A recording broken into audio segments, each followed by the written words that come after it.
on aime le scrapbooking, le tricot, la peinture ou même la couture, on a tous un point en commun. On aime créer! Et oui, et quand on est dans un état de création, on veut surtout pas perdre de temps à chercher nos articles, hein? Alors, c'est pour ça que nous avons décidé de vous donner 3 articles, 3 systèmes de rangement qu'on devrait avoir dans notre salle d'artisanat. Peu importe lequel c'est. Donc, si ça vous tente, si ça vous parle, restez avec nous, on parle de ça tout de suite après ceci.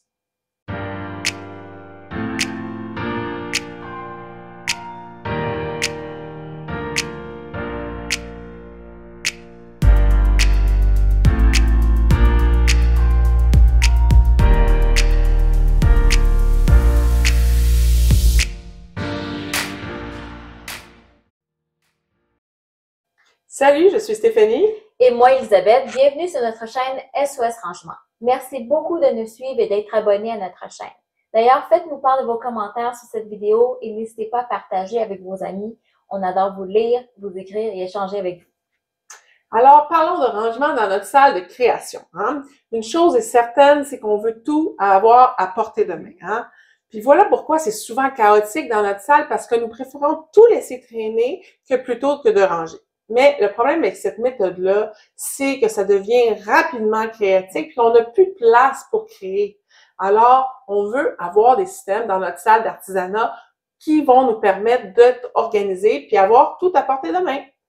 Donc, le premier système de rangement qu'on vous suggère, peu importe votre art de choix, ce sont les bacs transparents. Donc, opter pour des bacs transparents fera en sorte que vous allez voir immédiatement ce que vous avez besoin sans avoir à tout ouvrir et dans le fond créer un désordre. Donc, ça permet de vraiment voir votre inventaire. On vous recommande de sélectionner des bacs qui sont similaires en grandeur et en marque juste pour avoir un look un peu plus uniforme. Ça va être aussi plus simple de les empiler si vous choisissez des bacs avec des couvercles. Donc, n'oubliez surtout pas de bien les identifier pour vous retrouver plus facilement. Et quand on parle d'articles d'artisanat, plus vous êtes précis dans le nom de votre étiquette, mieux ça va être. Donc, allez-y vraiment détaillé. Par exemple, ruban, 1/2 pouce, teinte de rouge. Allez-y avec du précis.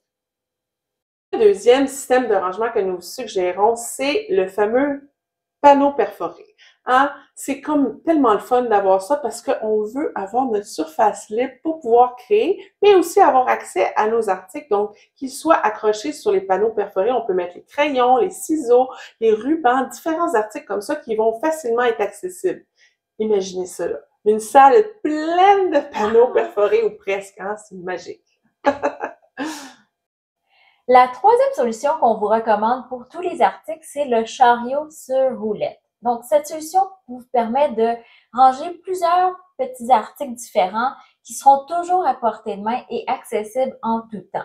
Donc, comme c'est sur des roulettes, ça va être facile à déplacer dans la pièce de votre choix. On n'a pas tous l'opportunité d'avoir une pièce dédiée à notre art de choix. Donc, ça, c'est une belle solution qui vous permet de transporter vos articles dans l'endroit où vous voulez travailler.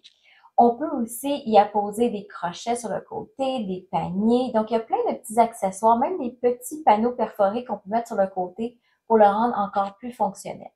Parfois, c'est même aimanté qu'on peut mettre des choses aimantées dessus. Voilà 3 solutions simples et efficaces pour être organisé, mais aussi avoir nos objets de création accessibles avec nous, très proches et très facilement. Donc, n'hésitez pas à nous partager quels sont les articles, quelles sont les solutions qui ont été bonnes pour vous. Et n'oubliez pas de nous partager en dessous de cette vidéo aussi. D'ailleurs, si vous avez besoin de conseils en organisation, en rangement ou en productivité, nous sommes Stéphanie et Elisabeth, les passionnées de SOS Rangement. À bientôt!